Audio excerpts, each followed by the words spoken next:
نصیب چمکے ہیں فرشیوں کے، نصیب چمکے ہیں فرشیوں کے، کہ عرش کے چاند آ رہے ہیں، جھلک سے جن کی فلک ہے روشن، جھلک سے جن کی فلک ہے روشن، وہ شمس تشریف لا رہے ہیں، مرحبا۔ السلام علیکم ناظرین، پروگرام میرے اچھے رسول صلی اللہ علیہ وآلہ وسلم کے ساتھ میں ہوں فہد مصطفیٰ اور میں ہوں تحسین ماوا۔ ناظرین، آج ہم بات کریں گے حضور نبی اکرم صلی اللہ علیہ وآلہ وسلم کی عورتوں پہ رحمت و شفقت۔ حضور نبی اکرم صلی اللہ علیہ وآلہ وسلم کی ولادت سے پہلے بیٹیوں کو زندہ دفن کر دیا جاتا تھا اور عورتوں کو عزت حاصل نہ تھی، ہر طرف اندھیرا ہی اندھیرا تھا۔ حضور نبی اکرم صلی اللہ علیہ وآلہ وسلم کی ولادت باسعادت پوری کائنات کے لیے رحمت بن کر جلوہ افروز ہوئی۔ آپ صلی اللہ علیہ وآلہ وسلم نے عورتوں کو عزت دی، ماں، بہن، بیٹی کے روپ میں عزت عطا فرمائی۔ آپ صلی اللہ علیہ وآلہ وسلم سراپائے رحمت بن کر آئے اور خواتین پر رحمت و شفقت کی۔ ہم تو آسین سے پوچھتے ہیں کہ حضور نبی اکرم صلی اللہ علیہ وآلہ وسلم بیٹیوں کے ساتھ حسن سلوک کیسے فرماتے تھے؟ جی فہد، آپ صلی اللہ علیہ وآلہ وسلم دنیا میں رحمت للعالمین بن کر تشریف لائے۔ آپ صلی اللہ علیہ وآلہ وسلم نے بیٹیوں کے ساتھ جو حسن سلوک، محبت و شفقت عطا فرمایا وہ ہمیں کسی بھی مذہب اور معاشرے میں نہیں ملتا۔ حضرت عائشہ صدیقہ رضی اللہ تعالیٰ عنہ سے روایت ہے کہ آپ صلی اللہ علیہ وآلہ وسلم کی بارگاہ میں جب حضرت فاطمہ سلام اللہ علیہا تشریف لاتی تو آپ صلی اللہ علیہ وآلہ وسلم ان کے استقبال کے لیے کھڑے ہو جایا کرتے تھے اور ان کے ہاتھ کا بوسہ لیتے اور انہیں اپنی جگہ پر بٹھاتے تھے۔ اور جب آپ صلی اللہ علیہ وآلہ وسلم حضرت فاطمہ سلام اللہ علیہا کی بارگاہ میں تشریف لے کر جاتے تو حضرت فاطمہ سلام اللہ علیہا آپ صلی اللہ علیہ وآلہ وسلم کے لیے کھڑی ہو جایا کرتی تھیں۔ آپ صلی اللہ علیہ وآلہ وسلم کی دست اقدس کا بوسہ لیتی اور انہیں اپنی جگہ پر بٹھایا کرتی تھیں۔ اس حدیث مبارکہ سے آپ صلی اللہ علیہ وآلہ وسلم کی سیدہ کائنات حضرت فاطمہ سلام اللہ علیہ سے محبت کا بھی پتہ چلتا ہے۔ وہاں ہر مسلمان باپ کے لیے یہ ایک دائمی سبق ہے کہ اپنی اولاد، خاص طور پر بیٹی کے ساتھ حسن سلوک سے پیش آیا کریں۔ جی فہد، اب آپ بات کو آگے بڑھائیں۔ جی، آپ سے یہ حدیث مبارکہ سن کر مجھے ایک حدیث مبارکہ یاد آ رہی ہے۔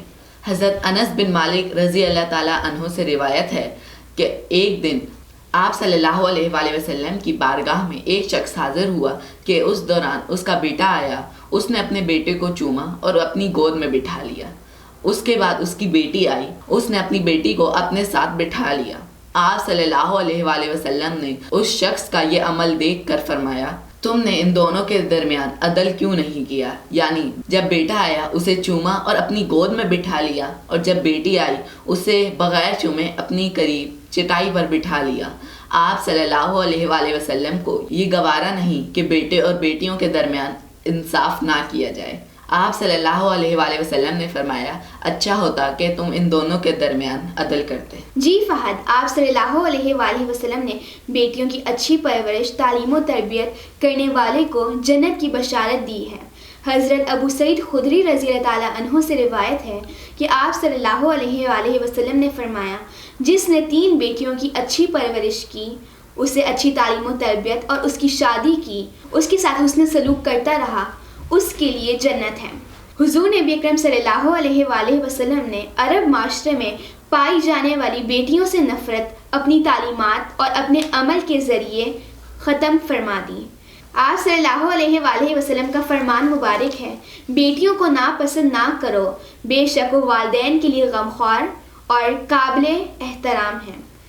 فہد، یہ تو تھا بیٹیوں کے ساتھ حسن سلوک۔ آپ صلی اللہ علیہ وآلہ وسلم نے عام عورتوں کے ساتھ بھی حسن سلوک فرمایا۔ حضرت ابو سعید خدری رضی اللہ تعالیٰ عنہ سے روایت ہے کہ حضور نبی اکرم صلی اللہ علیہ وآلہ وسلم کی بارگاہ میں عورتیں حاضر ہوئیں اور انہوں نے عرض کیا، یا رسول اللہ صلی اللہ علیہ وآلہ وسلم، آپ کی جانب سے تعلیم و تربیت میں مرد ہم سے آگے نکل گئے ہیں، لہٰذا آپ ہمارے لیے بھی ایک دن مقرر فرما دیجیے۔ آپ صلی اللہ علیہ وآلہ وسلم نے ان عورتوں کے لیے ایک دن مقرر فرما دیا۔ اس دن آپ صلی اللہ علیہ وآلہ وسلم عورتوں سے ملاقات فرماتے اور انہیں نصیحت فرماتے اور اللہ تعالیٰ کے احکام انہیں بتاتے۔ جی توسین، آپ صلی اللہ علیہ وآلہ وسلم غریب نادار خواتین کی حاجت روائی فرماتے اور ان کے لیے مشقت فرماتے۔ حضرت انس بن مالک رضی اللہ تعالیٰ عنہ فرماتے ہیں کہ ایک دفعہ ایک دماغی مریضہ بارگاہ رسالت میں عرض گزار ہوئی اور عرض کیا، یا رسول اللہ صلی اللہ علیہ وآلہ وسلم، مجھے آپ سے کام ہے۔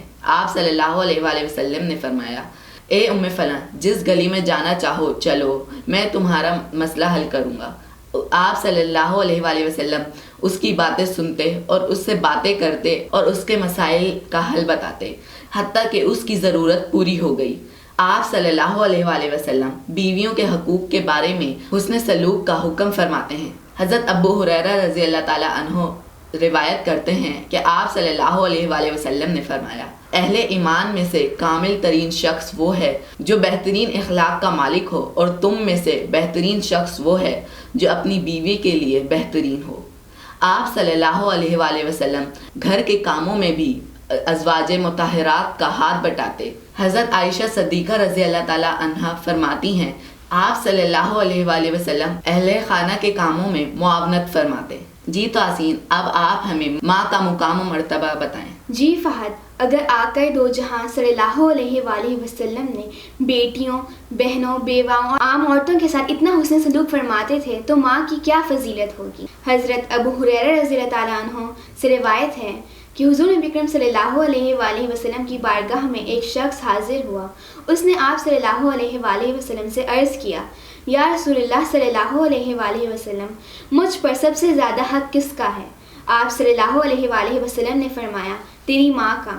اس شخص نے دوبارہ سے عرض کیا، یا رسول اللہ صلی اللہ علیہ وآلہ وسلم، پھر کس کا؟ آپ صلی اللہ علیہ وآلہ وسلم نے فرمایا، تیری ماں کا۔